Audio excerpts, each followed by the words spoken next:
پھر یہاں پہ ایک اور انداز اختیار کیا امام نے، اور امام سے کہا، امام نے اللہ سے یوں ارشاد فرمایا فَلَمْ أَرَ مَوْلًا كَرِيمًا أَصْبَرَ عَلَى عَبْدٍ لَئِيمٍ مِّنْكَ عَلَيَّ يَا رَبْ إِنَّكَ تَدْعُونِي فَأُوَلِّ عَنْكَ وَتَتَحَبَّبُ إِلَيَّ فَأَتَبَغَّضُ إِلَيْكَ وَتَتَوَدَّدُ إِلَيَّ فَلَا أَقْبَلُ مِنْكَ كَأَنَّ لِيَ التَّطَوُّلَ عَلَيْكَ۔ فرمایا کہ اے خدایا میں اچھا بندہ نہیں رہا، تو مجھے محبت سے پکارتا رہا اور میں تجھ سے دور بھاگتا رہا۔ کتنے موقع ایسے آتے ہیں جب خدا کا نظام، اس کے فرشتے گویا یہ کہہ رہے ہوتے ہیں بندے تجھے کیا ہو گیا ہے، تو کیوں ایسا کر رہا ہے؟ قرآن کریم بعض جگہ کے اوپر ارشاد فرماتا ہے فَأَيْنَ تَذْهَبُونَ، تم لوگ کہاں جا رہے ہو؟ تمہیں میں کہیں اور بلا رہا ہوں، تم لوگ خود کہیں اور جا رہے ہو۔ فرمایا، ہم نے فرمایا پس میں نے تیرے سوا کوئی مولا ایسا نہیں دیکھا جو میرے جیسے پس بندے پر مہربان و صابر ہو۔ ہے پروردگار، تو مجھے پکارتا ہے میں تجھ سے منہ موڑتا ہوں، تو مجھ سے محبت کرتا ہے میں تجھ سے خفا ہوتا ہوں، تو میرے ساتھ الفت کرتا ہے میں بے رخی کرتا ہوں۔ دنیا کا نظام الٹا ہے بھائی، کمزور طاقتور کے پیچھے جاتا ہے، جس کے پاس شہرت ہوتی ہے اس کے پیچھے بھاگتا ہے وہ جس کے پاس شہرت نہیں ہوتی، جس کے پاس دولت ہوتی ہے اس کے پیچھے بھاگتا ہے وہ جو غریب ہوتا ہے۔ یہاں نیا الٹی بہہ رہی ہے، وہ غنی و قدیر ہے، میں ضعیف و جاہل اور اس کے سامنے محتاج، اور وہ مجھے بلاتا ہے اور میں نہیں جاتا۔ کوئی کہے گا اس کی مثال کہاں ہے؟ اس کی مثال وہاں ہے جب وہ کہتا ہے حی علی خیر العمل، اور میں کہتا ہوں پہلے میں دنیا کے اور کام نپٹا لوں پھر آؤں گا۔ وہ مجھے کہہ رہا ہے آؤ میرے پاس، اور میں کہتا ہوں میں تھوڑا وقت گزار لوں پھر آؤں گا۔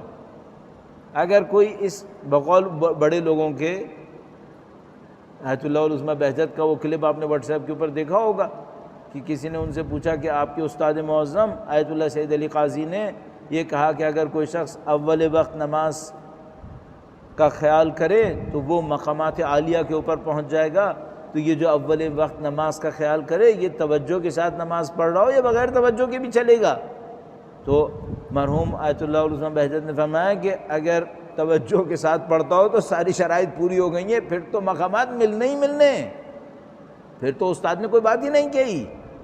نہیں، یہ جو انہوں نے فرمایا کہ اول وقت نماز پڑھے مقامات عالیہ تک پہنچے گا، حتیٰ اگر توجہ نہ کر رہا ہو تب بھی پہنچے گا۔ کیوں پہنچے گا؟ اب بظاہر وجہ تو یہ سمجھ میں آتی ہے چونکہ اس نے خدا کے ایک حکم کی اطاعت کر لی۔ وہ کیا؟ جب خدا نے پکارا اس نے لبیک کہہ دیا۔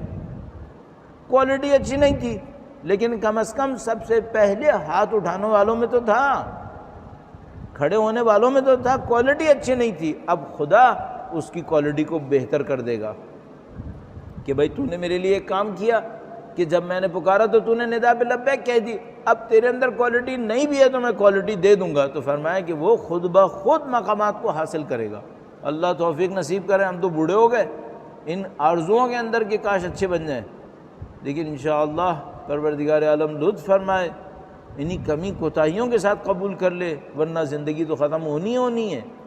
اور اللہ کرے کہ انشاءاللہ امام کی تشریف آوری کا دن خداوند متعال نصیب فرما دے انشاءاللہ تعالی۔ ہم لوگ سارے کمالات کو کچھ بھی کرنے حاصل نہیں کر پائیں گے جب تک وہ نظر لطف امام وقت شامل حال نہ ہو۔ کوئی کچھ نہیں کر سکتا، یہ کوئی میدان ہے ہی نہیں جس کے اندر کوئی انسان اکیلے ہاتھ پاؤں مار کے کہیں پہنچے گا۔ یہاں صرف لطف خدا ہے، اور اس لطف خدا کا مظہر نبوت اور امامت کے سائے کے اندر متجلی ہے۔ تو کوئی کتنا ہی ہاتھ پاؤں مارے ایک جگہ تک پہنچا لے کہ اب امامت ساتھ دے، سفینۃ النجات، مصباح الہدا، پھر وہاں سے اس کی زندگی شروع ہوگی اور کرامتیں شروع ہوں گی۔ لیکن یہ کام آسان نہیں ہوگا، جیسا کہ ابھی تلاوت قرآن کریم جب آپ نے سنی تو اس کے اندر انہوں نے سورہ کہف کے اس واقعے کو بیان کیا جو حضرت موسیٰ اور حضرت خضر کا تھا۔ بڑے مرحلوں سے گزرنا پڑے گا کسی کو اگر حضرت خضر کے ساتھ چلنا ہے، اور یہ آسان نہیں ہوگا، یہ بہت تکلیف دہ ہوگا۔ تو کوئی بھی زندگی کے اندر اگر آگے بڑھنا چاہے اور خدا سے یہ کہے کہ خدایا مجھے مقامات نصیب کر، یہ کر وہ کر، اور اس کے بعد وہ سوچے تکلیف نہیں اٹھانی، یہ نہیں ہونے والا۔ تکلیف اٹھانی پڑے گی، بہت کچھ دینا پڑے گا۔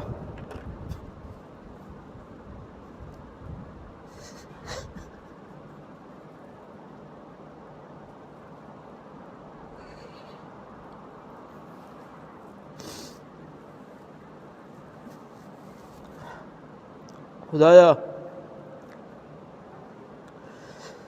کأن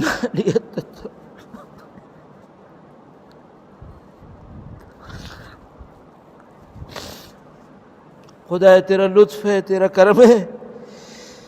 فلم یمنعک ذلک من الرحمت لی والاحسان، خدایا میں نے غلطیاں کی لیکن تو نے اپنی رحمت اور احسان کو کم نہیں کیا. والتفضل علیہ، تو نے اپنا فضل و کرم جاری رکھا. بجودک و کرمک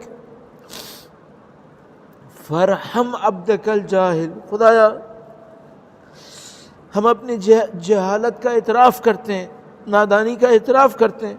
فرحم عبدک الجاہل، صرف بندے پہ احسان نہ کر، تو اپنے اچھے بندوں پہ تو احسان کرے گا ہی کرے گا. اگر کوئی بندہ تیرا عالم ہوا تو اس پہ احسان کرے گا. عالم پہ مانے واقعاً اہل علم، صرف صنف علم نہیں، اہل علم، اہل ذکر. اچھے بندوں پہ تو کرے گا، جاہل پہ کون کرے گا؟ نادان پہ کون کرے گا؟ تو کرے گا. خدا نے متعال، تیرے سوا کون ہے یہاں پہ؟ فرحم عبدک الجاہل، اپنے اس جاہل بندے پہ احسان کر. وجد علیہ، فضل فرما. بفضل احسانک انک جواد کریم، تو بہت زیادہ سخی ہے. سخاوت صرف سکوں میں نہیں ہوتی، سخاوت محبت کے اندر ہوتی ہے سب سے زیادہ.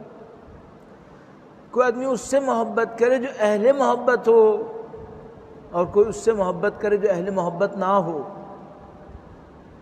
سخاوت یہاں پر ہے، سخاوت سکوں میں نہیں ہے، سخاوت جذبات کے اندر ہوتی ہے میرے خیال میں زیادہ.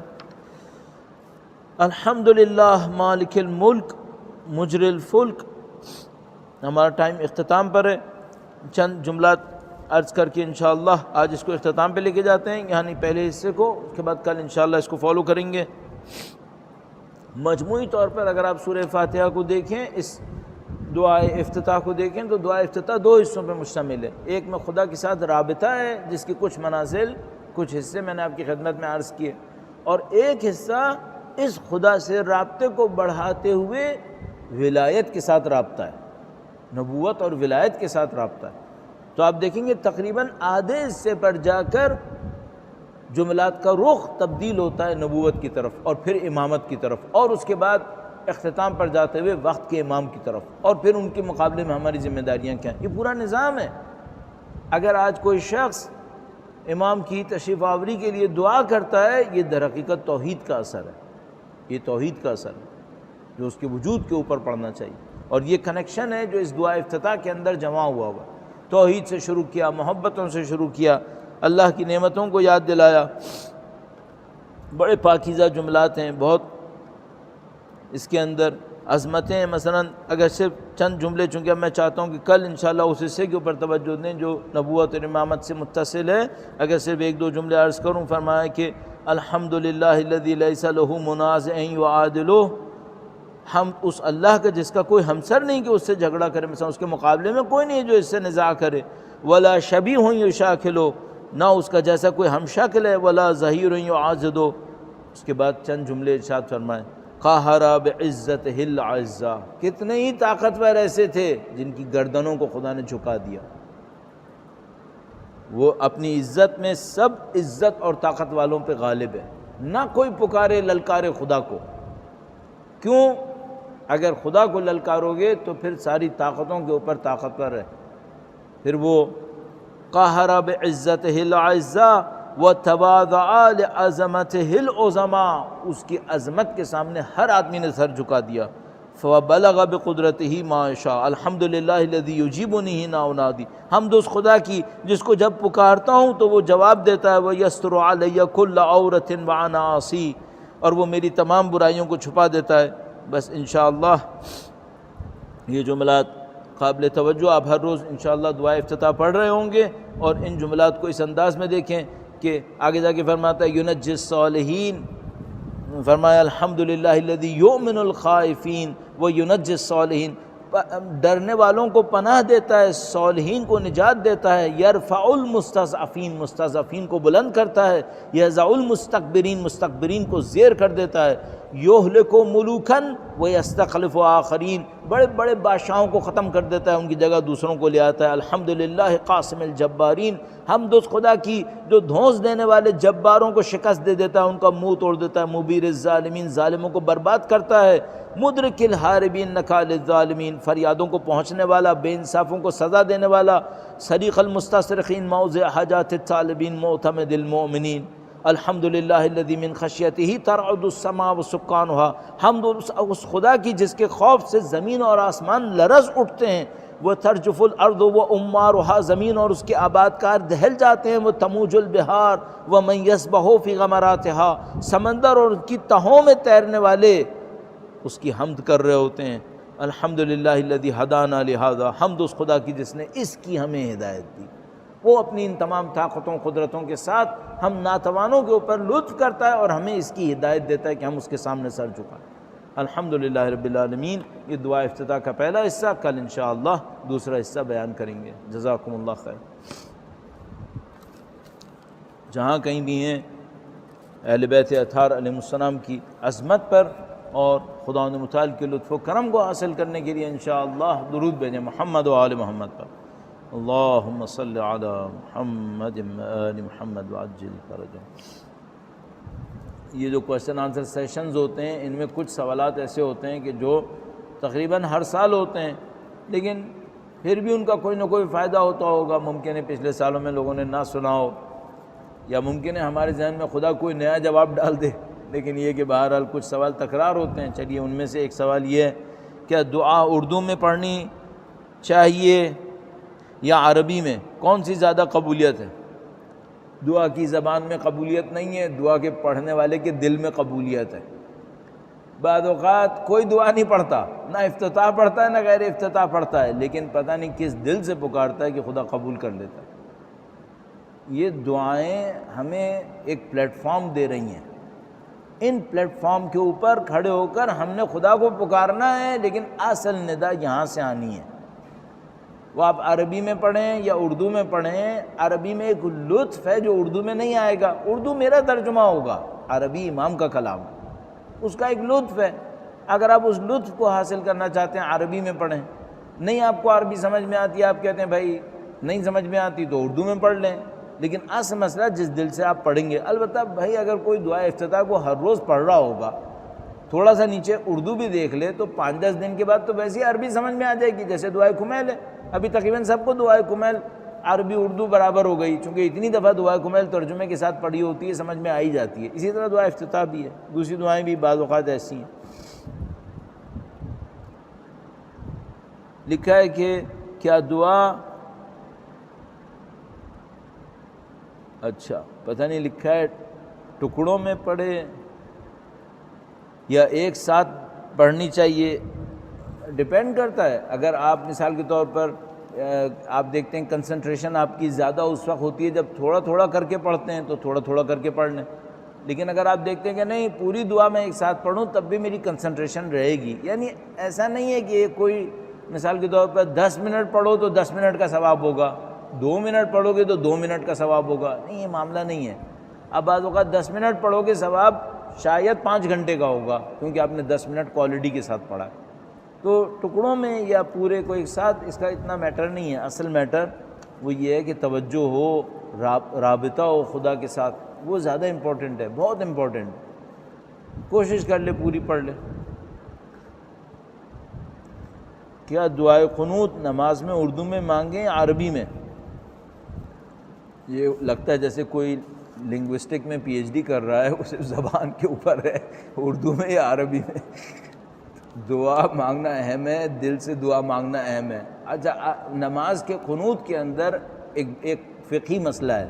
فقہی مسئلہ یہ ہے کہ کیا نماز میں اگر میں دعا مانگوں اپنی زبان میں مانگ سکتا ہوں؟ اگر دعا مانگ رہا ہوں جزء نماز کے طور پہ نہیں مانگ رہا ہوں، دعا مانگ رہا ہوں، اپنی زبان میں مانگ سکتا ہوں؟ مانگ سکتے ہیں، لیکن مانگتا کوئی نہیں ہے، کیونکہ بڑا عجیب سا لگتا ہے کہ انسان دعائے قنوت کے اندر کھڑے ہو کر اردو میں مانگنے لگے تو اس کو ذرا عجیب سا لگنے لگتا ہے، اس لیے احتیاطاً سب مانگتے عربی میں ہی ہیں۔ لیکن آپ کوئی بھی دعا مانگ سکتے ہیں، فقہی لحاظ سے بھی مانگ سکتے ہیں، اور اپنی زبان میں بھی کر سکتے ہیں دعائے قنوت کے اندر، لیکن کرے گا کوئی نہیں، سب مانگیں گے عربی میں ہی مانگیں گے، کیونکہ ڈر لگنے لگتا ہے انسان کے دماغ سے کہیں یہی نہ نکل جائے میں نماز پڑھ رہا ہوں۔ تو وہ کوشش یہی کرتے ہیں کہ جو مرسوم دعائیں ہیں اہل بیت سے نقل ہوئی ہیں انہی کو مانگیں، اور وہی عربی میں لکھی ہوئی ہیں ظاہر ہے، تو اس طریقے سے دعائے قنوت مانگتے ہیں۔ اگر کوئی ہم سے ناراض ہو اور اس کا انتقال ہو جائے تو کس طرح سے راضی کیا جائے، وہ ہم سے خوش ہو جائے؟ بہت سخت مرحلہ ہے، اور یہ میرے جیسوں کے لیے سوال ہوگا کہ بھائی تم نے اتنے لوگوں کو ناراض کیا، ان میں سے کچھ مرنے والے ہوں گے، مر چکے ہوں گے۔ پہلی بات تو ہے کہ میں کوشش کروں کہ بھائی میں ایسا انسان بنوں ہی نہیں کہ جس سے لوگ ناراض ہوں۔ البتہ یہ بھی عرض کرتا چلوں، اگر کوئی شخص ایسا ہو کہ وہ حق پہ چلے گا، حق کی بات کہے گا، بہرحال کافی لوگ ناراض ہوں گے۔ امیر المومنین سے لوگ اتنے ناراض ہوئے، اب ظاہری طور پہ عرض کر رہا ہوں، کیوں؟ کیونکہ جب امیر المومنین نے ان کے باطل کے اوپر شمشیر چلائی، ان کے باطل کے اوپر اپنی زبان اعتراض کو اٹھایا، تو انہوں نے ناراض ہونا ہی تھا۔ لیکن اس ناراضگی کو میرے خیال میں سوال پوچھنے والے نے نہیں پوچھا ہے، اس نے ان سوال پوچھنے والے نے اس کی ناراضگی کو پوچھا ہے جس میں غلطی ہماری ہے۔ ہم نے کسی کو غلطی سے ناراض کیا، وہ مر گیا، اب کیا کریں؟